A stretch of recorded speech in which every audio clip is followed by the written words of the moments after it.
Merci Monsieur le Président. Madame la Ministre, vous avez parlé tout à l'heure de la problématique des déchets. J'aimerais donc aborder avec vous les inquiétudes autour du site souterrain de stockage de déchets de Stocamine en Alsace qui concerne plusieurs pays européens.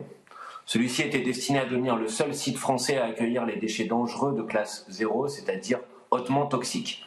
Il n'a finalement été en activité que de 1999 à 2002, son exploitation étant stoppée par l'incendie d'un bloc contenant 1800 tonnes de déchets. Depuis, les déchets restent enfouis dans des conditions non conformes, notamment des problèmes de conditionnement. Ces 44 000 tonnes de déchets menacent de pollution la nappe phréatique de la plaine du Rhin. Cette nappe de 300 milliards de mètres cubes assure 80% de l'alimentation en eau potable des deux côtés du Rhin, ce qui concerne près de 7 millions d'Européens. Vous savez que la dégradation de l'état des galeries rend le déstockage urgent avant 2028. Et pourtant, Madame la Ministre, vous avez décidé pour l'instant du confinement définitif des déchets, sans même attendre les résultats de l'étude de faisabilité technique et financière du déstockage.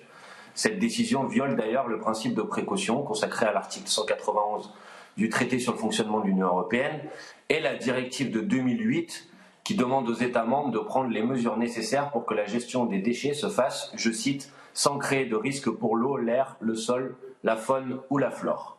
Elle a d'ailleurs, votre décision, été annulée par la justice en France. Madame la Ministre, comptez-vous revenir sur votre décision pour ne pas prendre de risques avec l'eau qui alimente des millions d'Européens? Vous pouvez encore organiser le déstockage des déchets avant qu'il ne soit trop tard et mettre en place une identification et un traçage strict des déchets afin qu'ils ne se retrouvent pas dans des endroits inadaptés et qu'ils soient stockés dans des endroits géologiquement stables. Bien sûr, cela doit s'accompagner du développement d'une filière de recherche pour le recyclage de ces déchets et d'actions pour permettre à l'industrie de limiter leur production.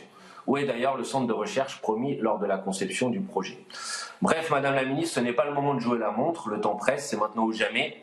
Vous dites que les contestations ne font que repousser l'inévitable et rendent plus dangereuse l'intervention du personnel dans la mine, mais ce problème sera réglé si vous prenez dès à présent la décision du déstockage. Pouvez-vous, s'il vous plaît, nous éclairer sur vos intentions? Je vous remercie.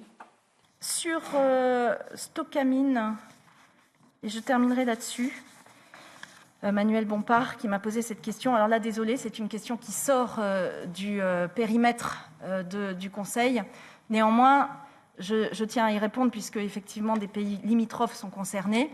Quand vous récupérez un dossier comme celui-là et que vous êtes écologiste, ça ne fait pas plaisir.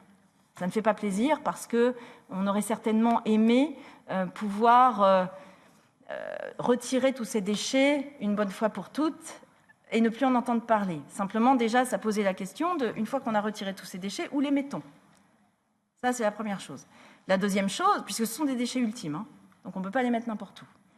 Deuxième chose, aujourd'hui, quand je récupère le dossier, j'ai un dossier qui a fait l'objet de je ne sais combien d'études qui disent toutes la même chose. Qui disent, aujourd'hui, les déchets qui sont au fond, la partie la plus dangereuse a été retirée, il en reste encore un petit peu des dangereux, mais vous ne pourrez pas tout retirer. Maintenant, c'est trop tard. La structure de la mine est telle que vous ne pourrez pas tout retirer, donc vous pourrez en retirer un petit peu. Mais même dans le petit peu que vous allez retirer, vous ne pourrez pas choisir, donc il y aura encore des déchets dangereux qui resteront quoi qu'il arrive. En revanche, si vous repartez dans cette logique-là, vous ne faites pas les travaux très nécessaires pour confiner cette mine, pour éviter justement que ces déchets puissent un jour remonter dans cette nappe phréatique qui alimente, je crois, 5 millions, qui alimente beaucoup d'Européens, je ne vais pas vous donner de chiffres. Moi, face à ça, j'avais deux solutions. Est-ce que je m'acharne à essayer de retirer encore quelques déchets, sachant qu'il en restera toujours au fond, sachant que plus je fais ça, plus je prends le risque que la mine s'effondre et qu'on ne puisse plus la confiner. Et donc là, on prend des risques pour l'environnement très graves, et en plus, on prend des risques pour les mineurs qui sont concernés. Peut-être parce que je suis une petite fille de mineur que je ne veux pas prendre de risques là-dessus. Donc pour répondre à votre question, très claire, non, je ne changerai pas d'avis sur la manière dont nous allons faire les choses. Nous allons refermer cette mine, nous allons la confiner, et les risques que nous prenons pour l'environnement sont bien plus faibles en faisant ça qu'en essayant encore une fois, de refaire des études, de reperdre du temps, alors que tout le monde sait malheureusement que nous n'en avons plus.